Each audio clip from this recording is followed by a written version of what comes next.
Hey there, welcome. In this training session, I'm going to show you the 5 biggest mistakes that contract administrators are making when formally calling construction bids, and it's actually costing them a lot.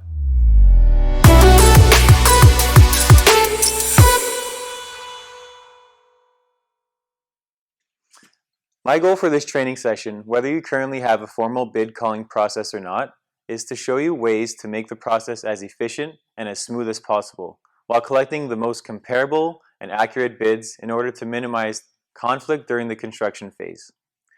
My name is Sean Trampalia, and I've been the general manager for a large commercial landscape contractor for over 10 years now. Over the years, I've participated in over 600 bids, and interestingly enough, every client's process is slightly different.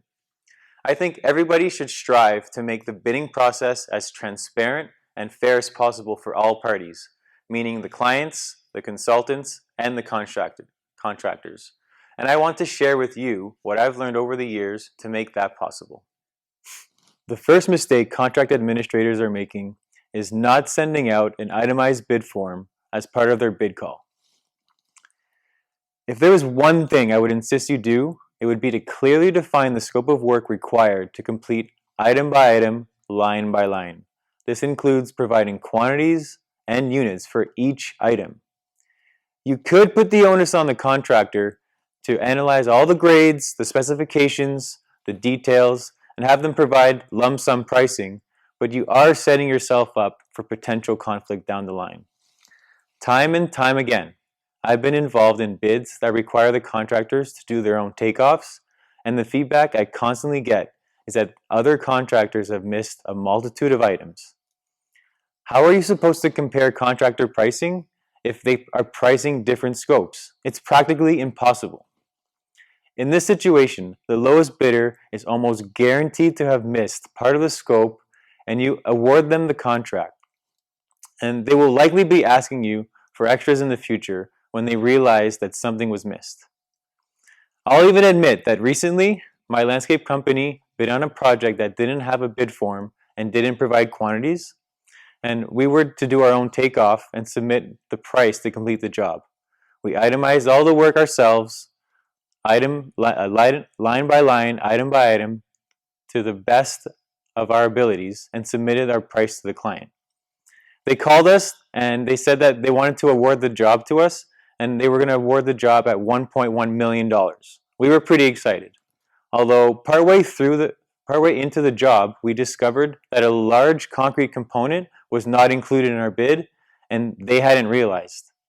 We were forced to awkwardly send them a proposed change for over $500,000, which raised a lot of questions and put all parties in a very difficult situation. It takes a little bit extra time up front to do your own takeoffs and bid form, but it saves tremendous time down the line, and I highly recommend it. The second biggest mistake is accepting altered or incomplete bids. It's quite common for bidders to edit the schedule of prices, whether it's units or quantities, to make the bidding process as convenient for them as possible. I would know, I've been there. While it might be tempting to accommodate your contractors, this can lead to costly mistakes in contractor selection because you aren't getting a true bid comparison. Contractors can also miss pricing in the bid form. Suppose, for example, you receive all the bids and you're happy to see that one contractor is severely under budget. You think, this could be great for the owner.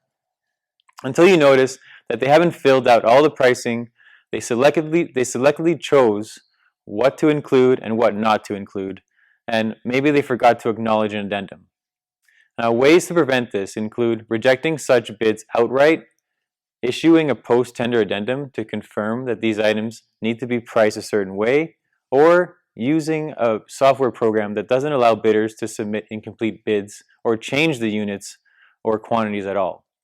If you do allow incomplete submissions, ensure your process has a bid leveling feature in order to easily fill in the gaps and compare apples to apples after the deadline.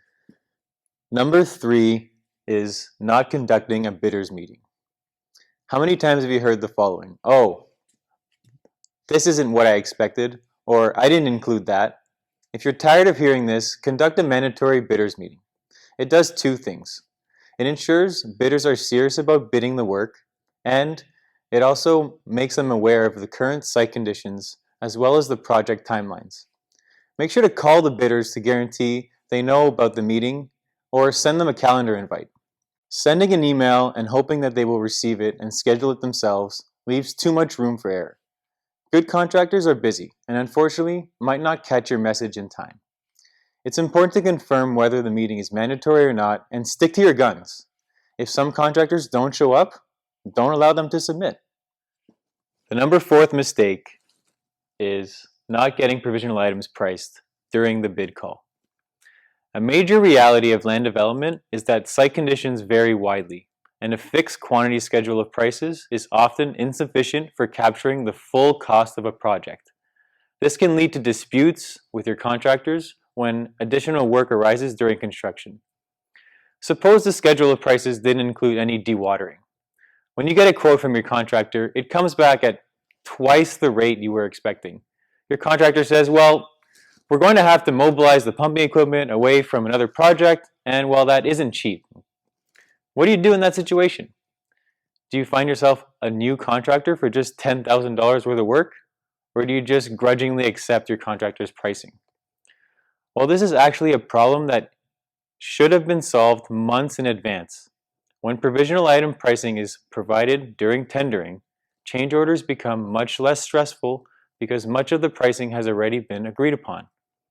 So make sure you don't leave that out of your next bid package.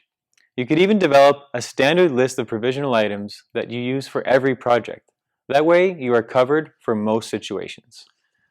The fifth and final mistake I want to discuss with you is conducting this process manually. Engineers and architects often spend hours compiling bid review documents at the conclusion of the bid, not to mention the time it takes to answer questions from 10 different contractors and issue addenda on a 500-item contract. One of the largest landscape architects in Canada has a great bidding process, minus the part where they ask you to still send in hard copy submissions. Obviously, it's important to be responsible and conduct a transparent bidding process, but this can now be done with encryption technology.